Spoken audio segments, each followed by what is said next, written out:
Have you ever really stopped to think about who built the Great Pyramid of Giza? I mean, really thought about it? If your mind immediately goes to those epic Hollywood movies, thousands of miserable slaves being whipped, collapsing under these massive stones, then you need to hear this.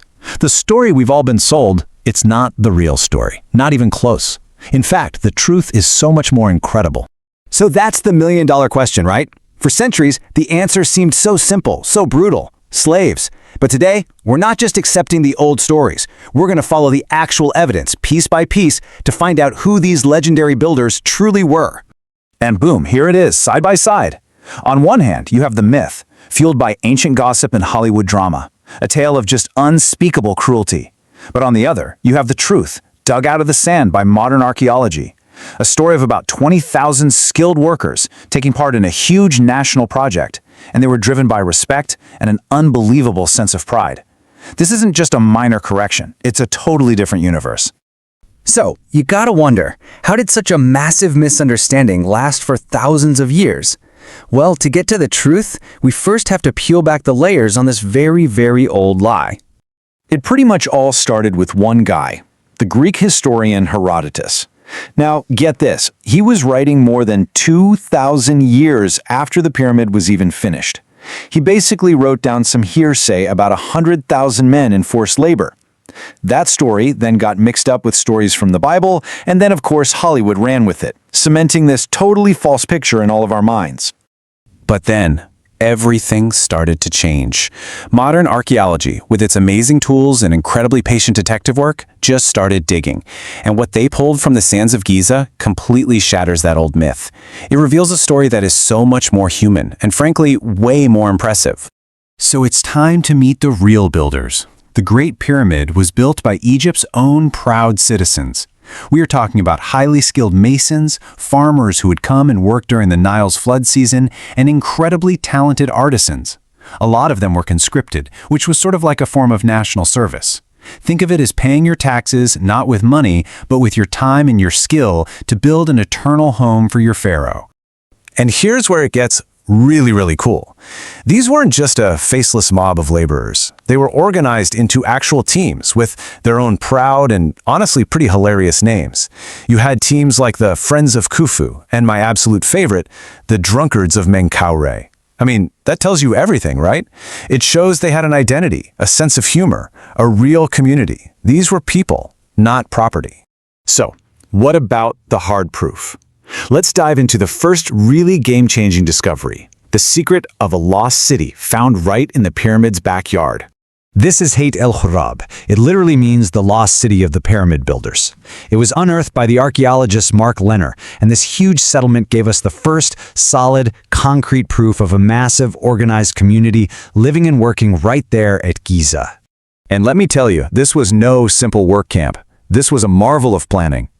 They had these long dormitories that could sleep over 1,400 people at a time, giant industrial-sized bakeries and kitchens, huge warehouses for food, and, you have to hear this, they even had medical facilities to treat injured workers. You just don't build that for a workforce you consider disposable. You build that for people you value. And they were fed well, I mean, really well. Archaeologists have found thousands and thousands of animal bones, which led to this just mind-boggling number. To feed this entire workforce, it's estimated that they needed 4,000 pounds of meat from cattle, sheep, and goats every single day. And that's just the meat. On top of that, their daily ration included about 10 loaves of bread and a regular supply of beer, which back then was a really nutritious staple of their diet. The crazy part is, their diet was often better than the food the average person was eating back in their home village. This is the menu for respected workers, not starved slaves.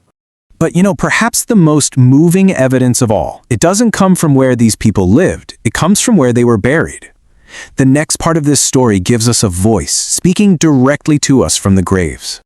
Just a stone's throw from the massive monuments they created, another incredible discovery was made by the famous archaeologist Zahi Hawass and his team, the actual cemetery of the pyramid builders. Now, the skeletons they found definitely showed signs of a hard life, broken bones that had healed, arthritis. But the way they were buried is what tells the true story. They were laid to rest with honor, with jars of bread and beer for the afterlife, right next to the sacred pyramids of the kings. As Zahi Hawass himself said so perfectly, if they were slaves, they would not have been buried so close to the sacred pyramids. This was the ultimate honor. This was a reward, a sign of immense respect, not the final resting place of a slave. And if all of that wasn't enough, in 2013, archaeologists found the final, undeniable proof. It's like the smoking gun. Discovered at a place called Wadi el-Jarf on the Red Sea coast, these are the oldest papyri ever found on Earth, and they're basically a logbook from the exact time of Pharaoh Khufu. It is the actual diary of a man named Mer, who was a mid-level inspector, and he wrote down everything his team did every day, quarrying limestone blocks, loading them onto boats on the Nile, shipping them to Giza, their work schedules. His diary shows this incredibly professional, systematic operation with work rotations and even days off for rest. It honestly reads like something a modern project manager would write. So, when you take all this evidence, the city, the tombs, this incredible diary, and you put it all together, a brand new and much more powerful story of the pyramid builders finally comes into focus. Building the pyramid wasn't just construction work, it was a national mission. You have to remember, for the Egyptians, the pharaoh was a god on earth, and building his eternal home was a sacred act. This massive project brought the entire country together. People took part out of religious devotion and deep national pride, knowing they were creating something that would last forever. And how did they pull it off? It wasn't aliens or lost technology. It was simple but brilliant tools. Copper chisels, wooden sledges for moving the massive stones, huge lengths of rope, and complex systems of ramps. But the real secret ingredient? Pure human ingenuity and incredible coordinated teamwork. So let this be the story we remember from now on. The Great Pyramid is not a monument to suffering. It is a testament to what a unified nation working together with pride for a common purpose can actually achieve. It is a monument to the unbelievable power of the human spirit. So I'm going to leave you with this one last question. The next time you see a picture of the Great Pyramid, what story are you going to see? Are you going to see that old, tired myth of whips and chains? Or are you going to see the faces of skilled artists, proud citizens, and a united people building their own immortality with their bare hands?